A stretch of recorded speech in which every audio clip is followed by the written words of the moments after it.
नमस्कार मित्रो, आज आपण साहित्यशास्त्रामधील एम ए मराठीच्या सत्र 1 सेमिस्टर 1 मधील विषय आहे साहित्यशास्त्र. साहित्यशास्त्रामधील घटक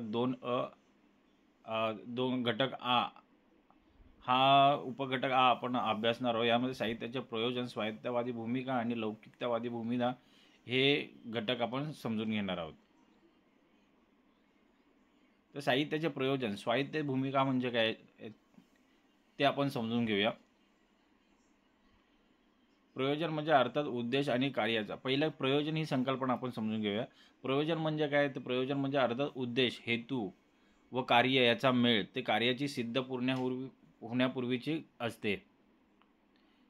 प्रयोजन हे एखादं कार्य पूर्ण होण्यापूर्वीची स्थिती असते, ती म्हणजे प्रयोजन. प्रयोजन आपण पहिलं आखतो आणि नंतर मग कार्य करतो. ते कार्य पूर्ण करण्यासाठी अगोदर आपल्याला प्रयोजन आखावं लागतं.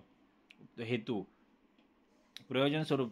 साहित्याची प्रयोजने शाश्वत नसून ती समाज आणि संस्कृती सापेक्ष व अनेक आहेत. लेखक आणि वाचक असे 2 प्रयोजनांचे स्तर असतात. ह्याच्यात लौकिकतावादी जीवनवाद प्रयोजन आहे. आता लौकिकतावादी जीवनवादमध्ये काय, कला ही जीवनासाठी असते हे तत्व आहे. साहित्याचे प्रयोजन केवळ आनंद नसून तर ज्ञान, नीती, सत्य, जीवनदर्शन घडवणे आहे. साहित्याचं प्रयोजन केवळ आनंद द्यायचं नसून तर ते जीवनातील ज्ञान, आपल्याला ज्ञानही देणं, माहितीही देणं, नीती, नैतिकता आणि जीवनदर्शनाचे दर्शन घडवणे हे देखील आहे. जीवनशुद्धी, राष्ट्रप्रेम, मानव कल्याण ही मूल्ये महत्त्वाची आहेत. लौकिकतावादीमध्ये काय, तर जीवनशुद्धी, राष्ट्रप्रेम, मानव कल्याण ही मूल्ये महत्त्वाची आहेत. उदाहरणार्थ साने गुरुजी, दवा कालेलकर या समीक्षकांनी ही भूमिका घेतली. पुढे स्वायत्तवाद आणि कलावाद.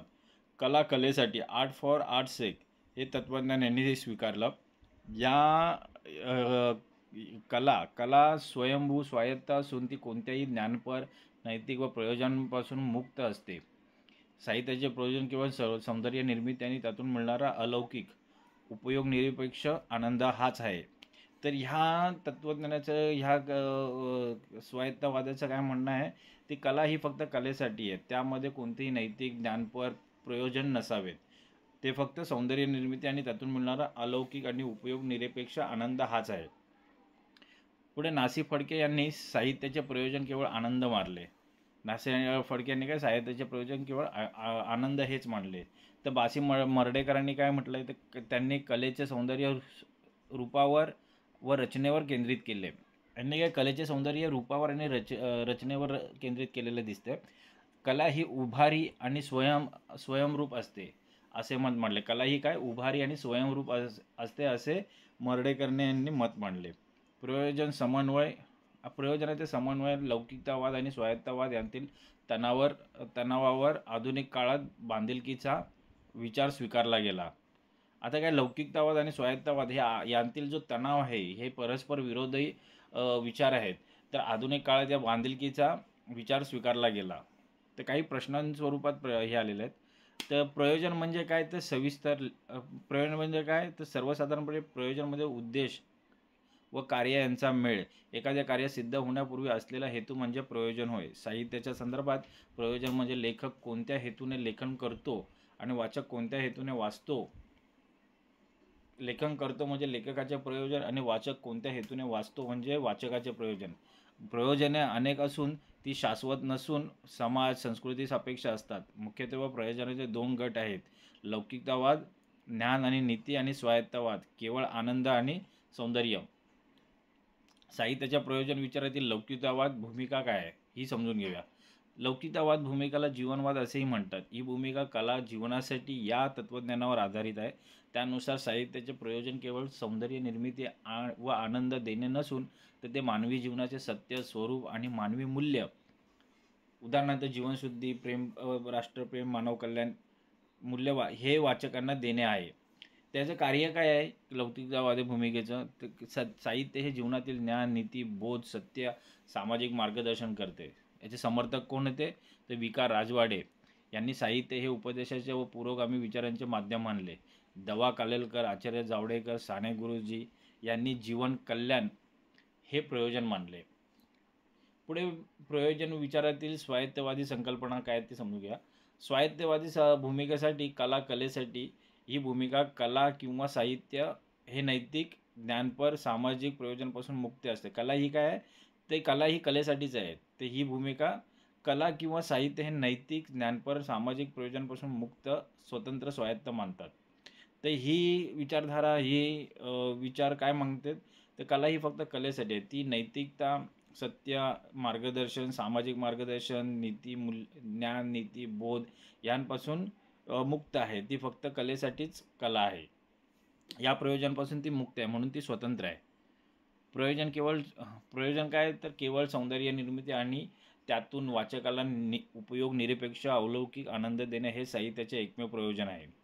मराठीतील विचारक नासी फडके यांनी आनंद हे साहित्याचे एक आणि एकमेव प्रयोजन मानले. बासी मर्ढेकर यांनी कलेचे सौंदर्य हे आशयातून नसून तिच्या स्वरूपात, फॉर्म आणि रचनेत असते हे सांगून या भूमिकेला तात्विक अधिष्ठान दिले. कलेसाठी कला व त्याचा परिचय आपण समजून घेऊया. मराठी साहित्य संदर्भात काय आलं आहे?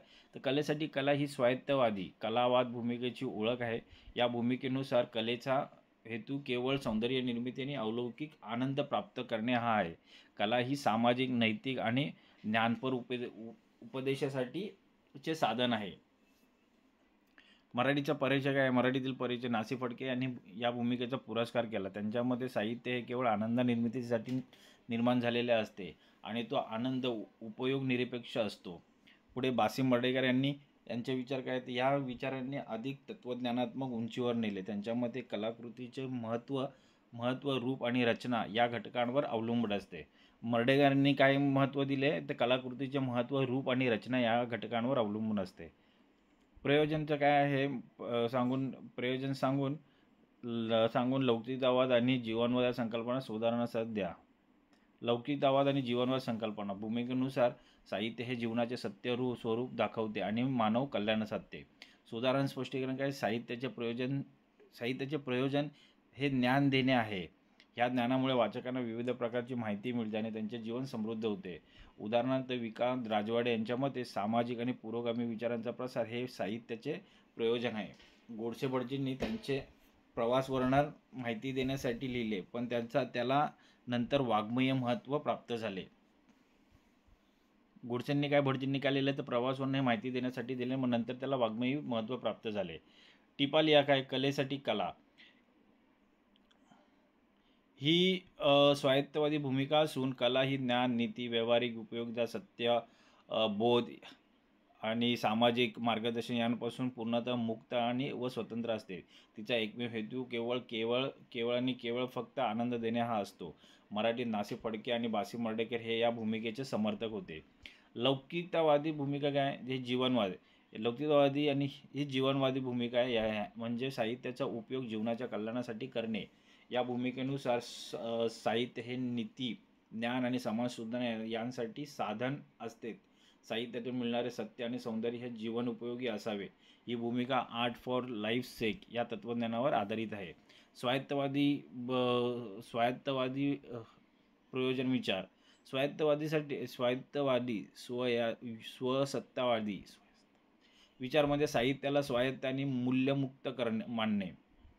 साहित्याचे प्रयोजन केवळ सौंदर्य निर्मिती आणि आस्वाद मानणे. ह्या विचारात आनंद हा केवळ स्वरूपाचा असतो. कला ही कलेसाठी आहे असा हा विचार मांडणार आहे. नासी फडके यांनी आनंदवाद, तर बासी मर्ढेकर यांनी कलेचे रूपात्मक आणि सौंदर्य यावर भर दिला. तर अतिरिक्त प्रश्न आहेत. साहित्याच्या प्रयोजन विचारातील लौकिकतावाद आणि स्वायत्तवादी भूमिकेत समन्वय स्पष्ट करा. लौकिकतावाद, जीवनवाद आणि स्वायत्तवाद, कलावाद या दोन परस्परी विरुद्ध विचारांमुळे निर्माण झालेला तणाव आधुनिक काळात कमी करण्याचा प्रयत्न झाला. तणाव काय होता? तर जीवनवाद साहित्याला नैतिक आणि सामाजिक साधन मानतो, तर कलावाद त्याला नैतिकतेपासून मुक्त करतो. समन्वय काय? तर आधुनिक समीक्षकांनी बांधिलकी, कमिटमेंट ही नवी संकल्पना स्वीकारून समन्वय साधला. कुसुमावती देशपांडे यांच्या मते साहित्य हे सत्य व सौंदर्य ही जीवनासाठीच महत्त्वाची अंगे आहेत, म्हणून ती जीवनापेक्षा अपेक्षा आहेत. त्यांच्या मते साहित्य हे केवळ अनुभवासाठी नसून त्यामागे नीतिवादी भूमिका असते. वि. स. खांडेकर यांनी दोन्हीही प्रयोजनांना आनंद आणि कल्याण समन्वय स्वीकारून साहित्याचे प्रयोजन एकापेक्षा अनेक असून ते अनन्य आश्रयी व अनन्य संस्कारक आहेत असे मत मांडले. नासी फडके यांचा आनंदवाद काय? टिपा लिहा. नासी फडके यांनी स्वायत्तवादाची भूमिका घेतली. त्यांच्या मते साहित्याचे प्रयोजन केवळ आनंद देणे हा आहे. हा आनंद उपयोग निरपेक्ष असतो आणि तो कोणत्याही नैतिक आणि ज्ञानपर उद्दिष्टांवर अवलंबून नसतो. केवळ रमणीयता आणि सौंदर्य निर्मिती हे साहित्याचे अंतिम साध्य असते असे त्यांनी मांडले. नासी फडक्यांनी काय केलं तर स्वायत्तवादाची भूमिका हाती घेतली. त्यांच्या मते साहित्याचे प्रयोजन केवळ आनंद देणे आहे. साहित्याचे प्रयोजन काय ते फक्त आनंद देणे. हा आनंद उपयोग निरपेक्ष असतो. हा कसा असतो आनंद तर उपयोग निरपेक्ष असतो आणि तो कोणत्याही नैतिक आणि ज्ञानपर उद्दिष्टांवर अवलंबून होतो. हा जो आनंद आहे तो कोणत्याही नैतिक किंवा ज्ञानावर ह्या ज्ञानपर उद्दिष्ट आहेत त्याच्यावर अवलंबून असतो. केवळ रमणीयता आणि सौंदर्य निर्मिती आनंद मिळवणे हेच साहित्याचे अंतिम साध्य आहे असे त्यांनी मांडले नासी फडके यांनी. प्रयोजन विचारातील नैतिक दृष्टिकोन. प्रयोजन विचारातील नैतिक दृष्टिकोन हा दृष्टिकोन लौकिकतावाद भूमिका देतो. यानुसार साहित्याचे प्रयोजन केवळ आनंद देणे नसून ते वाचकाला नैतिकदृष्ट्या स्खलन पावण्यापासून वाचवते आणि नीतिबोध देते. साहित्य हे समाजातील पारंपरिक नीतिमूल्य नैतिक दृष्टिकोन यांचा पुरस्कार करते. नैतिक मूल्य ही साहित्यकृतीला निश्चित आणि स्थिर करणारा एक महत्त्वाचा निकष आहे. प्रयोजन विचार मोरलिस्टिक अप्रोच. नैतिक दृष्टिकोन काय आहे प्रयोजनातील तर हा दृष्टिकोन लौकिकतावादी भूमिका देतो. साहित्याचे प्रयोग करून आनंद देणे नसून तर वाचकाला नैतिकदृष्ट्या स्खलन पावण्यापासून वाचवते आणि नीतिबोध देते. हा या लौकिकवादाचा दृष्टिकोन आहे. तसे साहित्य हे समाजातील पारंपरिक नीतिमूल्य नैतिक दृष्टिकोन यांचा पुरस्कार करते. तसं साहित्य काय करतं तर समाजातील ते पारंपरिक नीतिमूल्य आहेत नैतिक दृष्टिकोन यांचा पुरस्कार करते, यांचा पुढाकार करते. ते नैतिक मूल्य ही साहित्य कृतीला निश्चित आणि स्थिर करणारा एक महत्त्वाचा निकष आहे. ते नैतिक मूल्य काय ते त्या साहित्य कृतीला निश्चित आणि स्थिर करणारा एक महत्त्वाचा निकष आहे. तर पुढे काही MCQ झाल्यात त्या पाहूया. स्वायत्तवादी भूमिकेनुसार कला साहित्य कथा कशापासून मुक्त असते. स्वायत्तवादीमध्ये ही कला नैतिक प्रयोजनापासून मुक्त असते. साहित्याचे प्रयोजन केवळ आनंद देणे हे मत कुणाचे आहे. नासी मर्डेकर आणि फर्डेकर नासी फडके यांचं मत आहे. कला जीवनासाठी ही भूमिका कोणत्या नावाने ओळखली जाते. कला ही जीवनासाठी ही आहे लौकिकतावादी जीवनवाद. बासी मर्डेकरने साहित्याचे सौंदर्य कशात मांडले. रूप आणि रचनामध्ये मांडले. साहित्य संशोधन.